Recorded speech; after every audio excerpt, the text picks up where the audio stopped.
Bismillahirrahmanirrahim. Assalamualaikum warahmatullahi wabarakatuh. Selamat malam Ibu. Malam dok. Baik Ibu, dengan saya Dr. Dayata Nazwa Priamfredi yang sedang bertugas di klinik pada malam ini. Sebelumnya dengan Ibu siapa Bu kalau boleh tahu? Dengan Ibu Tiara dok. Ibu Tiara. Baik Ibu. Ibu usianya berapa Bu? 40 tahun dok. 40 tahun. Baik Ibu, bagaimana apa yang Ibu rasakan? Saya sedang sedih dok karena anak saya sudah 5 hari yang lalu masuk rumah sakit karena diare dok. Oh, tetapi tenang saja Ibu ya, karena kondisi anak Ibu saat ini sudah membaik daripada sebelumnya. Nah, baik Ibu, bagaimana harapan Ibu ke depannya terkait penyembuhan anak Ibu ini? Saya sangat berharap ya dok ya anak saya bisa segera sembuh karena agar dia bisa kembali beraktivitas dan bisa bermain dengan teman-teman yang lainnya. Baik Ibu, insya Allah kita juga harus banyak berdoa dan juga harus banyak beribadah kepada Allah Subhanahu Wa Taala Ibu ya. Dan di sini saya sebagai dokter dan juga tenaga medis lainnya, kita akan selalu berusaha mengupayakan penyembuhan dan juga pengobatan anak Ibu saat ini. Itu adalah bentuk sebagai ikhtiar kita Ibu ya, dan mudah-mudahan semoga anak Ibu itu bisa lekas sembuh dan juga bisa bermain seperti teman biasanya. Dan juga tetapi Ibu juga harus tetap bersabar ya Ibu ya, dengan apa yang penyakit yang menimpa anak Ibu pada saat ini. Sebagaimana hadis riwayat Muslim yang mengatakan bahwa sebagaimana Muslim, jika kita mendapat kegembiraan kita akan bersyukur. Nah, jika kita mendapat musibah kita juga harus tetap bersabar Ibu ya. Nah baik, kita juga harus meyakini bahwa adanya cobaan ini akan menghapus dosa-dosa Ibu. Bisa jadi dosa-dosa itu dosa yang ada di masa lalu Ibu ya. Nah sebagaimana hadis riwayat Muslim mengatakan bahwa datangnya suatu cobaan pada seorang Muslim bukanlah suatu musibah, tapi melainkan Allah itu mengangkat derajatnya, Allah itu mengangkat derajat Ibu. Nah, atau menghapus kesalahan Ibu. Dan juga hadis riwayat Bukhari, Muslim yang mengatakan bahwa tidak seorang tertimpa suatu penyakit, melainkan Allah akan menggugur dosa-dosanya seperti pohon yang menggugurkan daun-daunnya Ibu ya. Jadi sakit ini tuh bisa jadi membawa keselamatan bagi Ibu, bisa membawa keselamatan dari api neraka ya Bu ya. Sebagaimana hadis riwayat Muslim mengatakan bahwa janganlah ibu itu atau orang-orang lain itu mencaci maki sebuah penyakit atau demam, karena sesungguhnya dengan itu Allah akan menghapuskan dosa-dosa anak Adam. Nah, sebagaimana tungku api menghilangkan kotoran-kotoran besi ya Bu ya. Nah, jadi justru dengan datangnya sakit ini sebaiknya jadikan ini sebagai musabah diri kita ya Bu ya. Barangkali mungkin dengan ini Allah mengingatkan atas kesalahan kita. Bisa jadi kesalahan kita tuh di masa lampau ya Bu ya.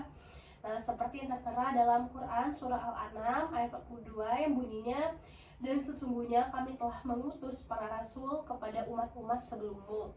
Kemudian kami siksa mereka dengan kesengsaraan dan juga kemelaratan, supaya mereka memohon dan tunduk kepada Allah.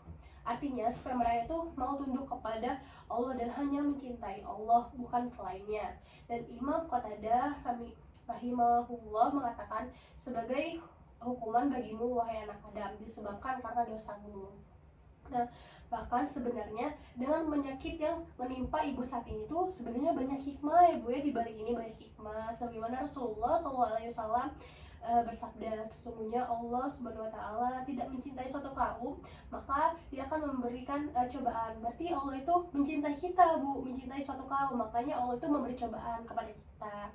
Dan ada juga nasihat dari Qayyim rahimahullah yang mengatakan bahwa andai kita bisa menggali hikmah Allah yang terkandung dalam ciptaan dan juga urusannya, nah maka tidak kurang dari ribuan hikmah, namun akal kita sangat terbatas dan semua ilmu akan sia-sia jika dibandingkan dengan ilmu Allah. Nah sebagaimana sinar lampu itu akan sia-sia jika di bawah sinar matahari, itu bakal sia-sia. Maka dari itu kita harus ikhlas ya Bu ya dalam menghadapi ujian penyakit, apalagi yang ditimpa oleh anak ibu saat ini. Sebagaimana Quran surah Asy-Syaraf ayat 8 yang berbunyi, dan hanya kepada Tuhanmu lah engkau berharap. Nah, dan tak lupa juga kita harus senantiasa tetap bersyukur dengan kondisi apapun kita ya Bu ya, karena sebagaimana Quran surah Al-Baqarah ayat 152, di mana jika kita ingat kepada Allah, Allah juga akan ingat kepada kita. Maka bersyukurlah dengan Allah dan jangan kamu ingkarnya. Jadi jika kita ingat Allah, Allah bakal ingat kita Bu ya. Jadi dan kita di sini sebagai dokter akan berusaha selalu berikhtiar semaksimal mungkin untuk membantu kesembuhan anak ibu ini. Sebagaimana bentuk ikhtiar kami ya Bu ya atas pengobatan anak ibu. Dan juga ibu harus ingat kembali bahwa hanya Allah yang mampu menyembuhkan penyakit anak ibu ini. Ya sebagaimana Quran surah Asy-Syu'ara ayat 80 yang berbunyi, dan apabila aku sakit, dialah yang menyembuhkan aku. Karena kita harus pasrah juga, karena ya sebagaimana Tuhan yang menyembuhkan penyakit kita ya Bu ya. Dan juga ibu jangan lupa harus senantiasa berzikir, istighfar, dan juga beribadah selalu kepada Allah Subhanahu wa taala ya Bu ya. Jadi untuk kesembuhan anak ibu ini ibu letakkan pada bagian yang sakit, ya Bu ya. Dan juga jangan lupa mengucapkan bismillah sebanyak 3 kali, dan juga membaca doa a'udzubillahi wa qudratihi min syarri ma ajidu wa uhaziru. Itu dibaca selama banyak 7 kali ya Bu ya di bagian yang sakit.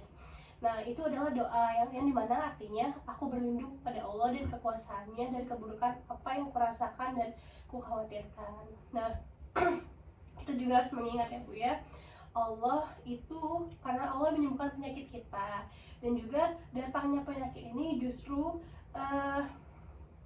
kita itu tidak boleh menggantungkan, tidak boleh mengobatkan dengan jampi-jampi, dengan dukun-dukun, itu tidak boleh Bu ya, karena itu musyrik, itu tidak boleh. Dan juga kita harus tetap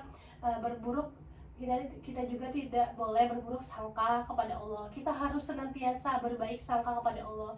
Mungkin dengan datangnya penyakit ini siapa tahu ada hikmah di baliknya Ibu ya. Baik Ibu, kita juga harus mendoakan orang yang sakit dan juga anak Ibu kesembuhan dan kesehatannya. Hal ini berdasarkan hadis riwayat Al-Bukhari. Apabila beliau mengunjungi orang yang sakit, beliau berkata, la ba'sa ta'khurun, insya Allah tidak mengapa, semoga sakit ini membuat dosamu bersih insya Allah. Baik Bu, alhamdulillah sekian Bu dari saya. Apakah ada yang ingin Ibu konfirmasi? Apakah ada yang Ibu ingin ditanyakan? Sudah cukup dok. Sudah cukup. Baiklah Ibu, semoga bermanfaat ya Ibu. Semoga anak Ibu lekas sembuh. Baik Ibu, assalamualaikum. Waalaikumsalam dok. Terima kasih. Ya, Bu.